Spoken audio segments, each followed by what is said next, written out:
Welcome to the Small Business Tax Savings Podcast, your weekly dose of accounting and tax tips specific to small business owners. You will be on your way to growing your business and paying the least amount in taxes as legally possible. Here's your host, Mike Jesowshek, CPA.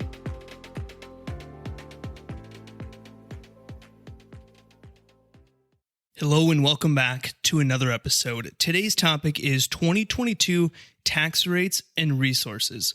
So now that we are past the 2021 tax deadline, I wanted to get some information out there about the rates and some changes that happened for 2022. Now within our tax minimization program, and if you look at the show notes, there's a link to our blog post where we're going to have a full 2020 tax resource guide that you can download, put on your desk, and keep handy for you.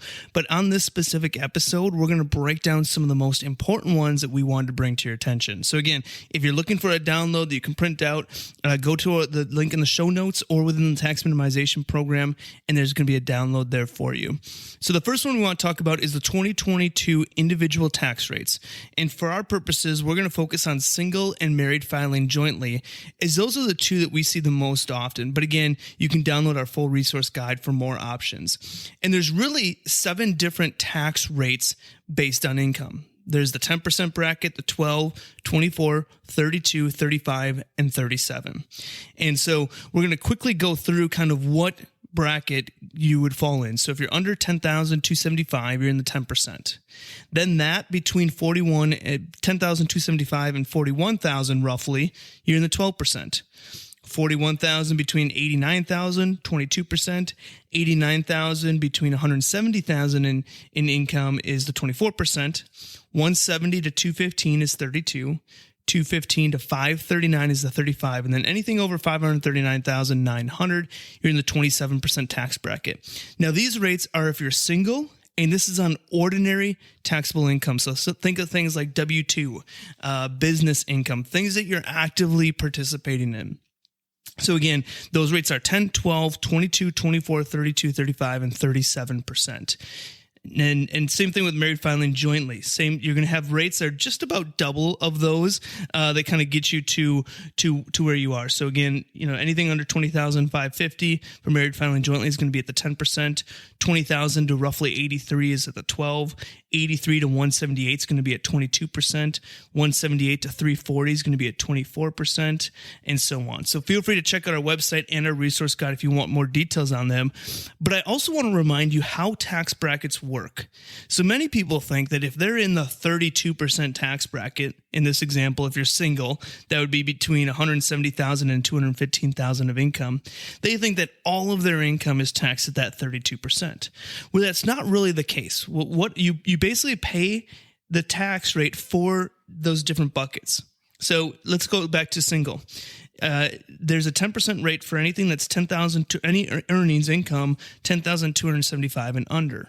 So in this example, even if you're making $230,000, you're still going to pay 10% on your first $12,275 and then go up the brackets from there. So, as an example, let's say you were making $100,000 a year and you're single. That traditionally that would be in the 24% tax bracket. But if we go through these numbers, you're paying a certain amount of your income at 10%, another portion of your income at 12%, another portion of your income at 22%, and finally the last portion of your income at 24%. So it's not all at that higher rate. It first goes through the buckets, and then once it hits that amount, anything over that last dollar amount is at that new rate. So I went through an example on our blog. Feel free to check that out. But that's something that's really important to understand, is that just because you bump a tax bracket, some people say, well, I'm gonna make $1,000 less because I don't want to bump into that next tax bracket.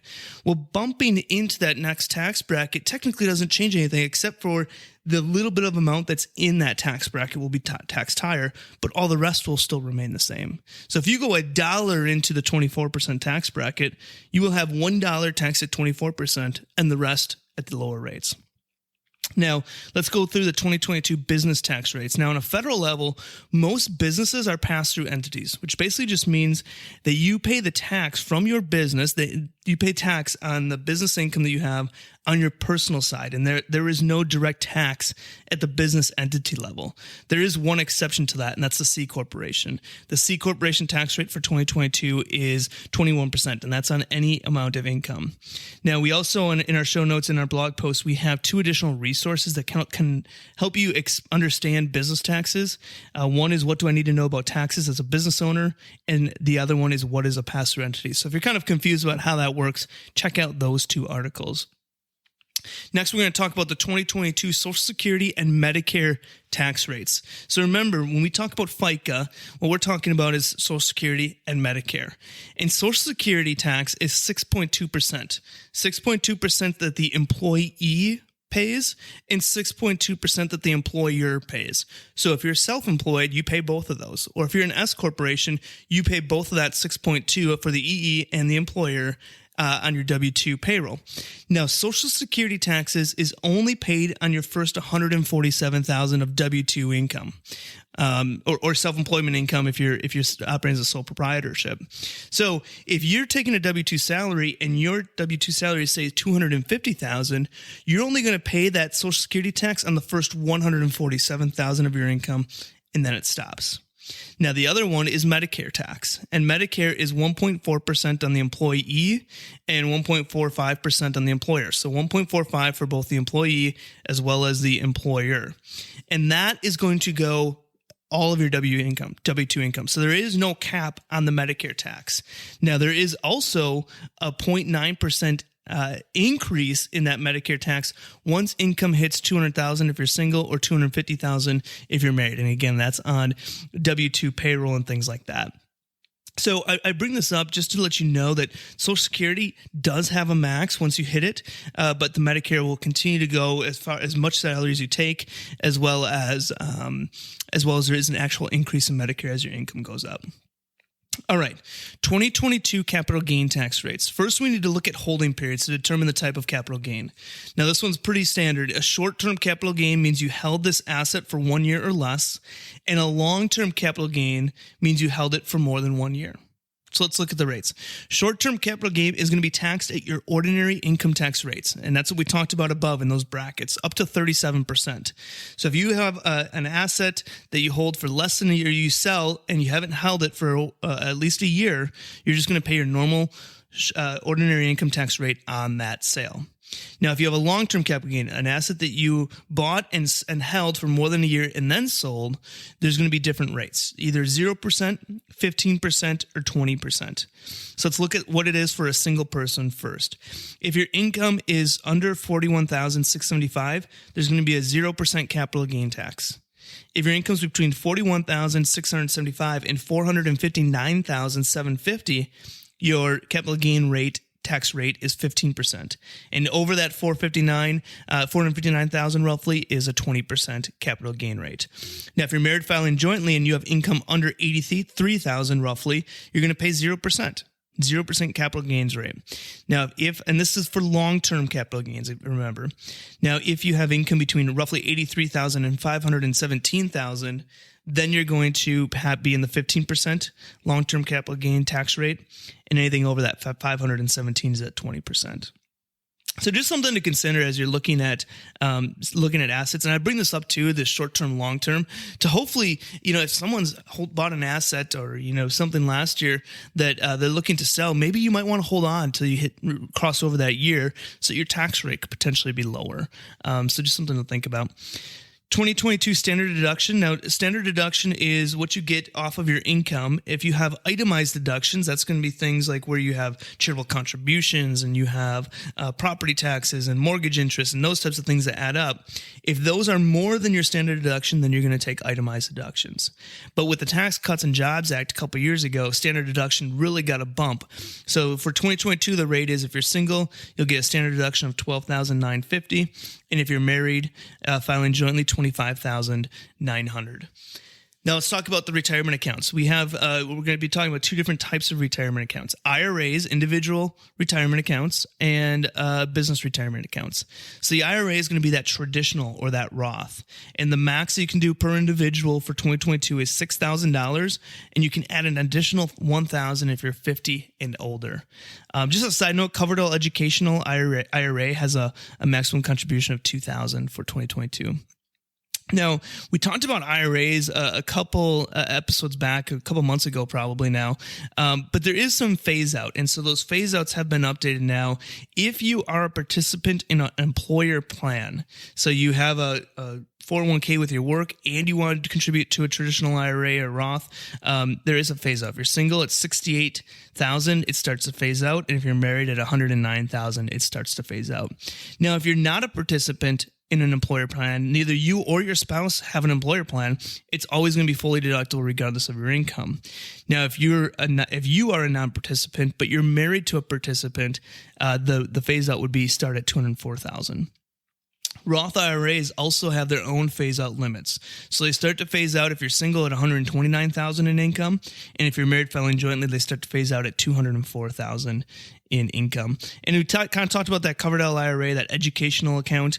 Those phase out too. So if you're single and have income over $95,000, your ability to contribute to that's going to be limited, as well as if you're married and over $190,000, you're going to be limited as well.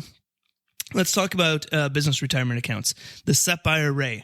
Now, the SEP IRA, the max employer contribution is 25% of W-2 wages, or if you're a sole proprietorship, 20% of your net self-employment income, with a maximum regardless of $58,000. If you have a simple IRA, might be through an employer, the max employee contribution is $14,000. You do get an additional $3,000 if you're over 50. And for the 401k, the maximum employee contribution is $20,500. Now you do get an additional $6,500 if you're 50 or older, and the max employer contribution is 25% of wages. Now there is also a combined maximum of both your employee and employer contributions, which is $61,000 in 2022. Again, an additional $6,500 on that if you're over 50. Now, we did a whole series on retirement plans last year, and we also did a refresher earlier this year with Matt Ruttenberg over at Life Inc. Retirement Services. So within our show notes and the blog for this specific episode, I have a link to our what retirement plan options are available for my business in 2022. So if you want to dig into that, definitely check that out. 2022 vehicle deductions. Let's look at the standard mileage rate. For business miles in 2022, it's 58.5 cents per mile. If you're doing charity work, it's 14 cents per mile. And if you have a medical or moving type item, it's 18 cents per mile. The depreciation limits for vehicles under 6,000 pounds. The 2022 numbers have not come out yet, so let's look at 2021. If you purchase a business vehicle under 6,000 pounds, the max you can take as a depreciation in year one is $10,200, or an additional $8,000, so a total of $18,200 if you do bonus depreciation. If you're wondering about vehicle depreciation, things like that, we also did an article where there's a link in the show notes of this blog too. That was what do I need to know about purchasing, deducting, and depreciating a business vehicle. Finally, let's talk about some medical expense numbers that are changed for 2022. The health savings account, the HSA, we talked about this a little bit ago too. This is one of our favorite types of strategies, and we believe everybody should be using an HSA if they're allowed. The deductions amounts for 2022, if it's a self-only plan, is $3,650, and if you're a family, it's $7,300. There is a catch-up if you're between the ages of 55 and 65. High deductible health plan, minimal deductible. So remember, in order to have an HSA, you have to have a high deductible health plan. The minimum deductible to qualify for that for a self-only plan is $1,400, and for a family is $2,800. And then the high deductible health plan max out of pocket for self is $7,050, and for family is $14,100. If you want to learn some more about some healthcare strategies and things like that, we did a mini series on healthcare related items where we talked about how does the deduction for self-employed health insurance work, what is an HSA and how do they work, what options are available to business owners with high medical costs, and what health benefit options are available for small businesses with employees. All right. So that was a lot of information, but I did want to do a catch up. There's probably some of you that said, okay, I grabbed some of that information. Some of it wasn't relevant. Be sure to check out our show notes. Within there, there's a link to download our full 2022 tax resource guide that you can get one printed out, put it on your desk. You can kind of reference it throughout the year. But today we talked about the individual tax rates for 2022, what the business tax rates are, the Social Security and Medicare tax rates, capital gains, the standard deduction, different retirement plan limitations and what you can put in, the maximums, as well as vehicle deductions and the medical expense. So feel free to check out our website or check out our blog posts in the show notes. You can also always go to our website, taxsavingspodcast.com. Click on the Learning Center and you'll see all of our previous episodes, blog posts, everything involved with that. And as always, if you're looking for ways to combat and lower these tax rates, so we're talking about tax rates here, how do we get to pay the least amount of taxes as legally possible? Always check out our weekly episodes, but also check out our tax minimization program. You can find out more about that at taxsavingspodcast.com/tax. And we are also coming up on our summit. So our small business Tax Savings Summit is coming up June 14th and 15th. This is going to be a virtual event, and there is still time to sign up. If you're interested in this, it's going to be a blast. It's going to be a 2-day event, jam-packed with information. You can find out more at taxsavingspodcast.com/summit. Thank you again for listening to another episode, and I will see you all next week. This has been another episode of the Small Business Tax Savings Podcast. If you enjoy our weekly episodes, please leave a review and share with other business owners. You can find previous episodes and more information at www.taxsavingspodcast.com. Thanks for listening and have a great day.